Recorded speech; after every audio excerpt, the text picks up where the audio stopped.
I'm joined right now by Robert and Scott Hansen, a father and son. Robert, the father, has created a seedless son.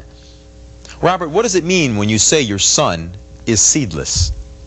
Well, Scott was an in vitro child, and when he was an embryo in the petri dish, I had him, by using a genetic scientist, actually remove the gene that controls reproduction so that he is unable to reproduce. Now, why don't you want your son to reproduce? Well, Gary, my family, our family, has had a rather tragic history of bad luck, genetically speaking. I have 3 nephews that were triamese triplets. They were actually joined at the buttocks, facing in opposite directions. Now, they are executives now at Ringling Brothers, but they have had a tough life and a lot of job discrimination against them. Scott's cousin, Timmy, actually had his tongue permanently attached to the roof of his mouth, so that he had to take his meals through his nose. I mean, and he loved cottage cheese. You know. I understand one of your brothers had no... Right, that was his brother, had no nipples. Oh, geez. The only way that he could overcome it, when the other kids teased him, called him Nipsey, the only way he could overcome this is by, when he would go to the beach, he would actually put bubble gum on his breasts. Yeah, so that the kids wouldn't tease him. So it's been a tragic thing all the way. I did this out of love for Scott. I really did. Well, those are some horrible tales, but why so severe? Why didn't you just have him castrated, or maybe a simple vasectomy? Well, as you know, with the vasectomies, they use these slip knots, and they could come undone. I wouldn't want that to happen. And castration can sort of lead to embarrassment in the locker room. And not only that, but I have a rather large collection of Speedo underwear that I wanted to pass on to him. So that's why I did what I did. Scott, you look a bit agitated. Any comments? I'm suing my father, right, for taking away my reproductory rights, as it were. I mean, I'm in perfect health, Felix.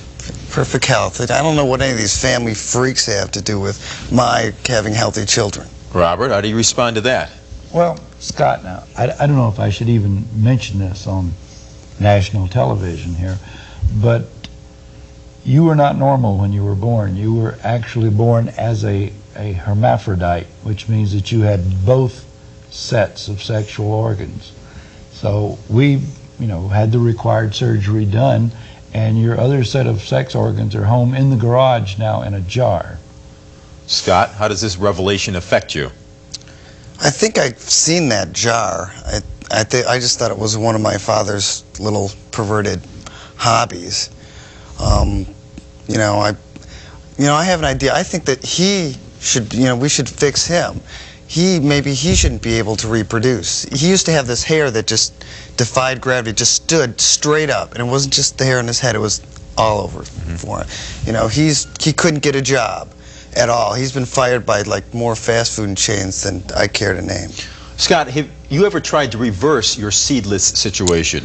Yes, I have, but medically they say it's impossible. I've examined some options, went to some Christian scientists. Turned out they weren't really scientists at all. Some Greek ritual? Yeah, go figure. And I've done some ancient rituals. There's this thing with feta cheese and this loincloth. I don't want to get into it. It's Greek. Are there any support groups for guys like you? Yes, SAS. It's Sons Against Seedlessness. And we have bi-monthly meetings. That's every other month. Yeah. And we meet at Al's Fertilizer Emporium.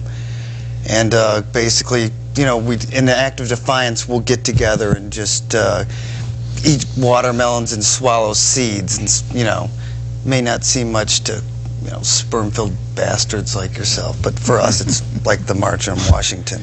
There's a lot of bitterness in the room right now.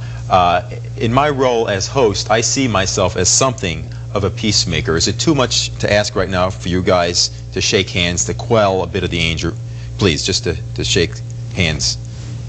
Very nice. Is a hug possible? All right. I want to thank you guys for coming out here and joining us. Robert and Scott Hansen, ladies and gentlemen. Thank you.